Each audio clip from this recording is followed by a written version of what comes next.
Spurs have been linked with post the Eze drama yesterday, and the first one actually is just going to be the old Savinho situation. And there's Fabrizio Romano that says that Tottenham are not giving up on Savinho. They're going to try again despite the resistance from Manchester City. And then later on today, he said Tottenham are still trying to get Man City's green light for Savinho, as reported last night. Manchester City hierarchy blocking the move as they want to keep Savinho, but Spurs are pushing again. Thomas Frank is a big fan of the Brazilian. Cahe Mota, which is a Brazilian publication, says that Tottenham have increased their bid for Savinho to around £69 million after Eze's decision in favour of Arsenal. Players' agents remain in the UK to manage talks between the clubs.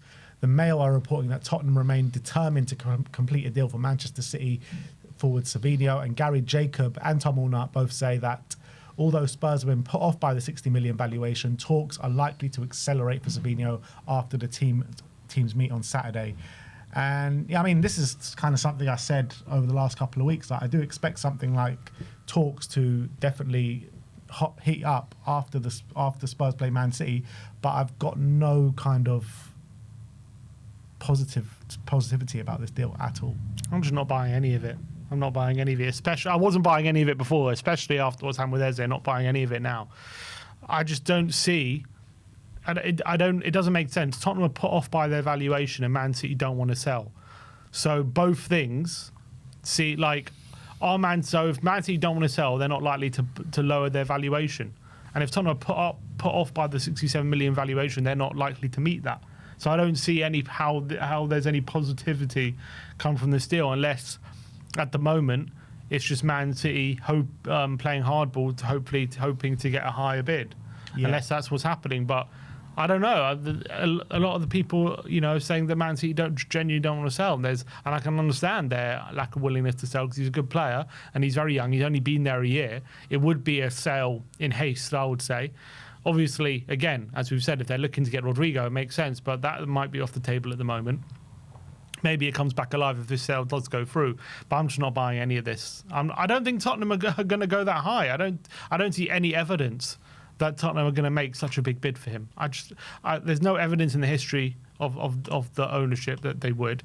I don't see when you compare him to a lot of the other deals being made so far this summer for attacking players, that the club would be willing to go that high for someone like him. I just never bought it, and I still don't buy it. But the club are desperate. I understand that. In a desperate situation right now. And maybe that will shake him into action, but I don't know. I'll believe it when I see it. I'm not convinced. I'm just not convinced whatsoever.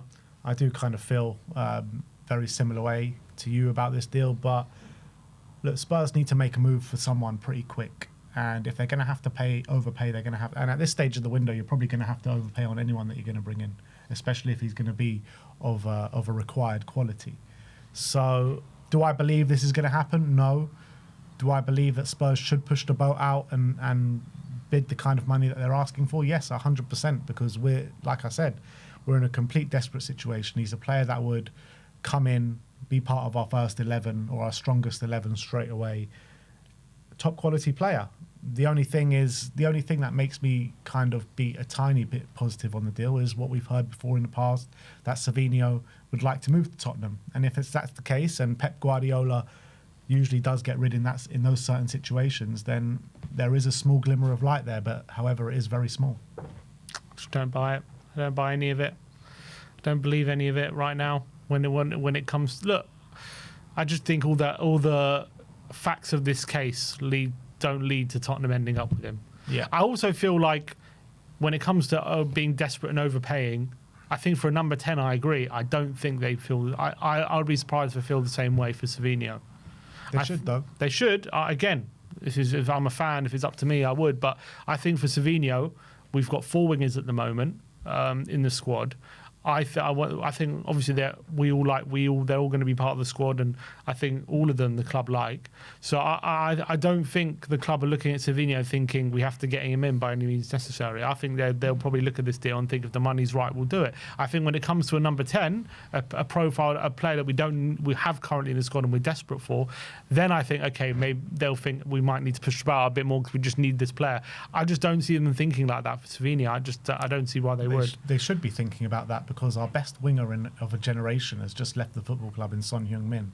And I'm not saying Savinho can come in and be another Sonny straight away or ever, but what I will tell you is that the wingers that we have right now, Kudus aside, were in the squad last year, didn't get enough goal contributions without Sonny. Sonny was our leading goal contributor last season.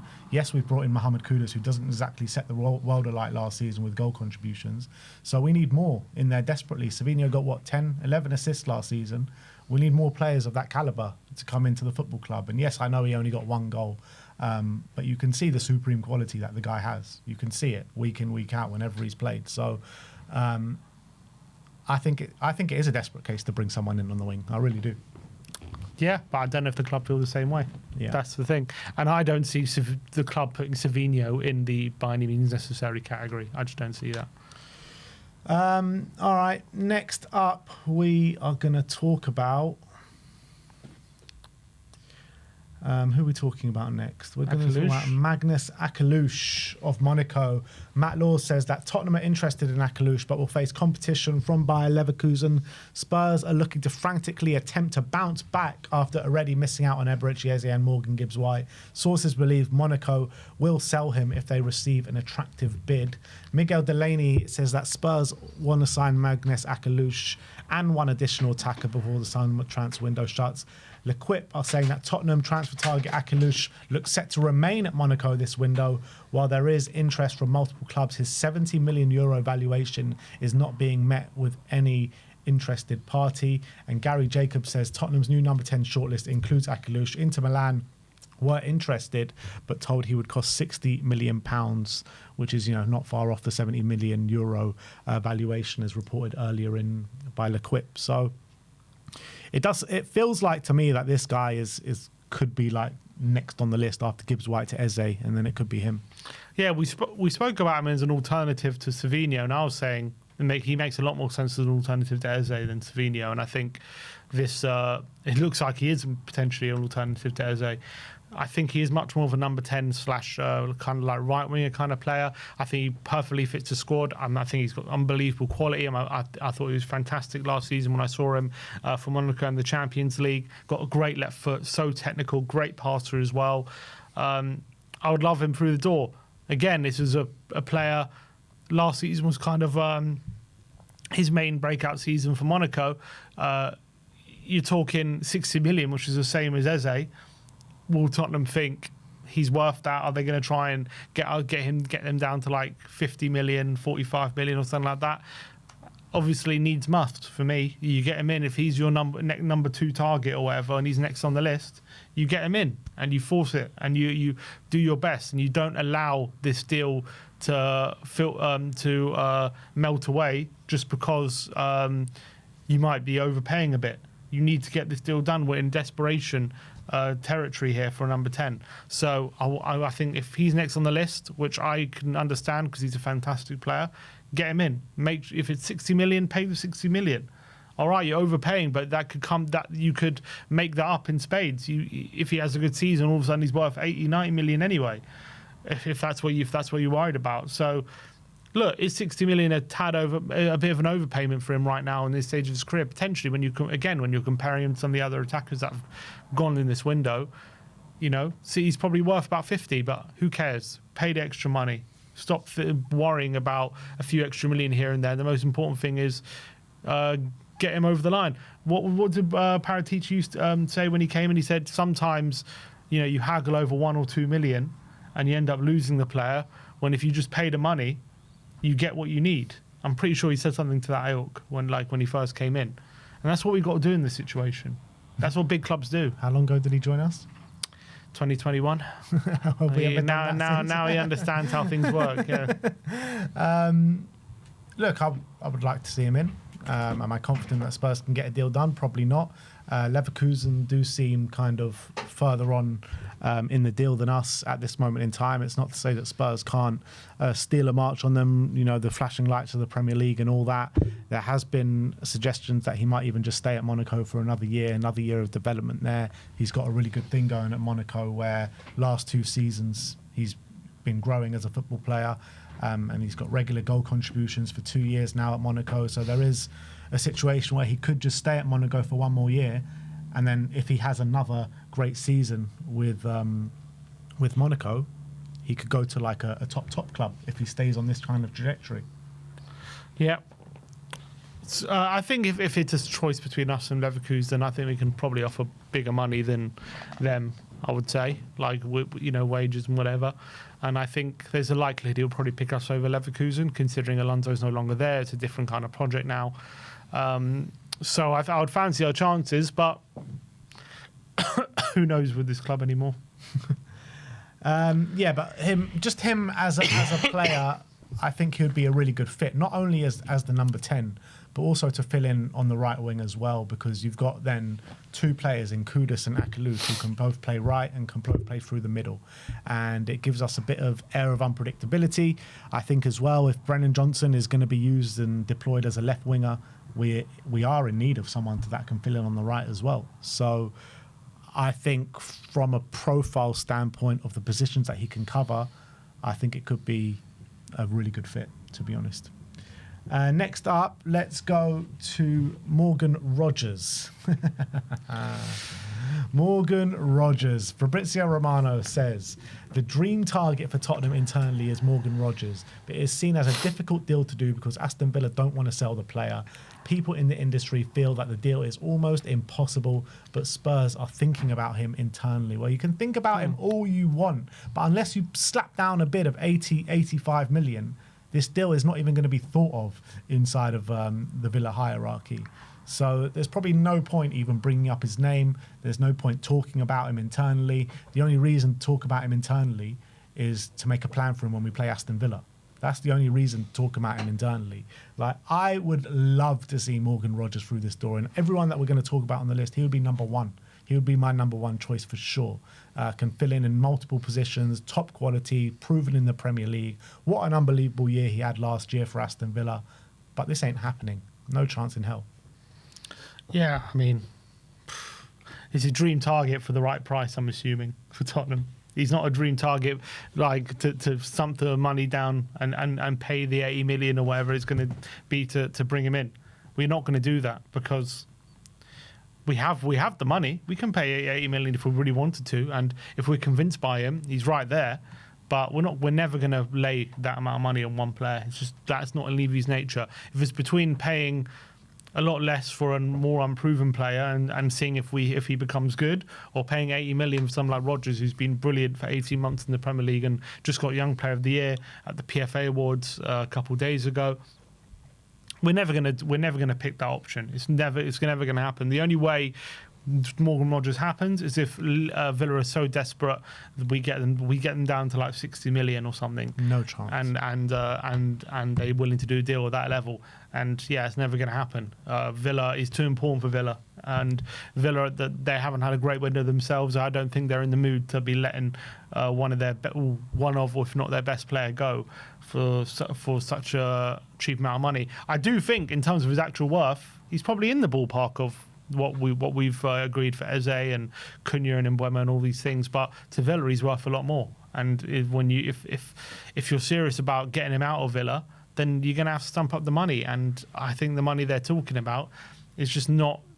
I don't think it's something we can't afford. It's just nothing. We're never going to do it. We're never going to pay that amount of money. You say to Villa he's worth a lot more, but his actual true value is probably in the ballpark of what Cunha and Mbeumo are, right? I think for Tottenham he's worth a lot more as well. And for Tottenham, he's worth to pay that money. He's worth to pay the 80 plus million that Villa would be asking for, or Villa would need to even think about this deal. Like, he's a player that can fill in on the wings, unbelievable number 10. He's an incredible player in my opinion.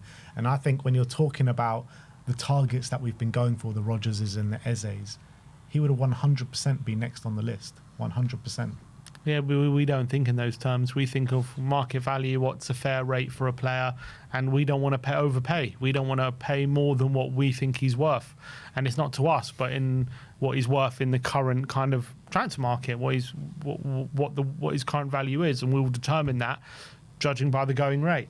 And I don't see Tottenham looking at the going rate and going, okay, well, I reckon at a push, like if we were in negotiations with Villa and they would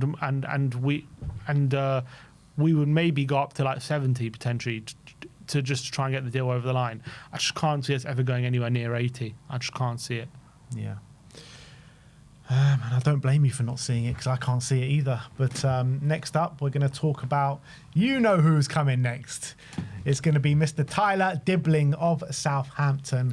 The 19-year-old Fabrizio Romano says that Tyler Dibling is a name that has been mentioned internally at Tottenham. Everton are leading the race, but Spurs have made calls. Miguel Delaney says that Spurs have now made an approach for Tyler Dibling. So that's where we've moved to, gazumping Everton for their summer signing. Look, I like Dibling. I think he's a very good player, very good talent. But when you're talking about bringing in the likes of Eberechi Eze and Morgan Gibbs-White, this is the definition of underwhelming. Like, I like him as like a future star, and I think he can grow into a really good player. But he's not what we need to take us to the next level. I'm sorry, he's not. I think when you're talking about, the conversation we had earlier, Dibling is in that category more like a Gray or a Bergvall who's had, look, he's shown flashes last season, but he's only had a handful of good games, let's be honest, in the Premier League. And yes, he's shown that he's really good prospect. Don't get me wrong. I think what he's shown for Southampton last season, there's a lot to be excited about with Tyler Dibling, but he's 19. He's still got a lot of growing to do. He's still nowhere near the finished article. He hasn't even had one good season, like full season in his career yet. Like, you can't expect him to come in and be the game changer. It's just not going to happen straight away, or it's very unlikely to happen. It could happen, but it's very unlikely. And where does he fit in? He's not. I think some people say. I think his old manager Russell Martin did say he thinks down the line he's going to be a number 10. Last season, for most of the season, he was playing on the right wing for Southampton. So, are we bringing him in to play number 10? Is he? But he's never really played that position as much as maybe that might be his long-term position in a manager's point of view. That wasn't his position last season. That's going to take some learning, and he's 19, so he's still so young. This would be a long-term transfer. You can't expect him to come in and replace Maddison. It's never going to happen. I'm sorry, you don't get Champions League qualification, win the Europa League, and bring in Tyler Dibling when Maddison and Kulusevski are out for a large chunk of the season. I'm sorry, that's just not what a Champions League quality side do. It's not. Like, if we're in the building, I know we're still kind of in the building phase, but we're in the building phase in terms of trying to sprinkle around some quality and some proven quality in the squad. This is more of the kind of signing that we would have made last season, potential signing. And if that's what we're going for on top of other signings, then fine. I'm all happy for it. But if this is our only kind of attacking midfield signing, then it's nothing short of a disgrace. I'm sorry. It really is. Absolutely. It'll be a slap in the face, I think, to everyone if he's our number 10 signing. Which, again, is unfair on him because he's got a lot of talent and I think he's got a big future in the game, but it's just circumstances that we're not going to be happy with this. Like, if we brought him in with another player, I think we'd be quite happy with Tyler Dibling. He just can't but be the one. He can't be the only one. Yeah, he can't be the one we're relying on. It just can't happen. But we all said it. I think we said it on this channel at the beginning of the transfer window. Tyler Dibling, deadline day, when we failed to get all our transfer targets in. And here we are, people. It's going to happen. I guarantee. I reckon we'll get one in and he'll come in on deadline day on top of it. All right, next up, we're going to talk about Mr. Nico Paz of Como. Miguel Delaney says Paz and Xavi Simons also both considered as transfer targets. Paz is considered as the most achievable transfer with more movement expected today. Matt Law says that Spurs are following Nico Paz from Como, and Gary Jacobs says that Tottenham's new number 10 shortlist does include Nico Paz. 20-year-old, obviously had a stunning season last year in Como and Serie A. I think it's going to take probably a big fee to get him out of there. We know there's links with Real Madrid there. They've got like an 8 million or something stupid buyback clause for him. Is he destined to go back to Real Madrid at some point in his career? What's your thoughts on Paz? Big fan of him as well. I really like what I've seen from him at Como, and I think he's the kind of number 10 we need as well. Someone with really great vision, a really brilliant eye for a pass, and he's quite tall. He's got good physical traits, so I think he would fit in the Premier League. But we spoke about him a few weeks ago, and it seemed unlikely then. Now it's later on in the window, giving Como less time to to deal with a replacement, all that kind of stuff. Does that make the deal even more difficult? Do they demand even more money than they would have a few weeks ago? That goes for everyone, though. Yeah, absolutely. Which is going to make every deal even more difficult. But he was already quite expensive. I don't know how serious we were about these other players, but I know we were linked with Pats quite a bit heavily for a few days. I would love to for Tottenham to get a deal done and then bring him in, and I'm sure we'll ask the question again, but I don't know if we'll like the answer, and that's the reality. And he's a 20-year-old from the Serie A. I think he's got supreme quality, and I think he can come in now and really fit it right in. But again, he is a player that's only had 1 year. You know what I mean? It's not like he's 20 years of age. You know, it's still more of a potential signing than a here and now signing. But he played a lot last season, and he had a very good season. And it could be. I think it's a signing you expect him to come in, and not saying be Maddison level, but you expect to come in. He's going to start, and he's going to be good. Like, that's what you're expecting of him.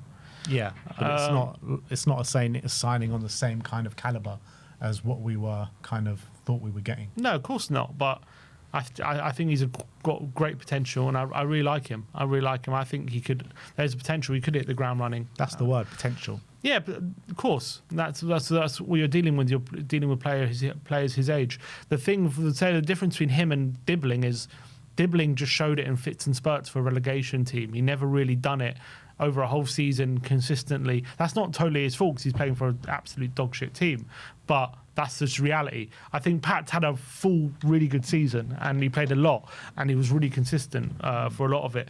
So I think on that basis, we're getting a good player who we know in the top league has already had one very good season. So I think there's hope he can come in and do really well. Of course, it's not guaranteed, but I do think Pat's, when you look at him physically and you look at his quality, I would be very excited if we'd get someone like him in. But again, Como don't want to sell. There's that deal they've got with Madrid. Does that heighten the price as well? Is it going to be a similar price to Eze? Again, this is the kind of deal I just don't see Tottenham wanting to pay what they were going to pay for Eze for him, but they might have to. Yeah.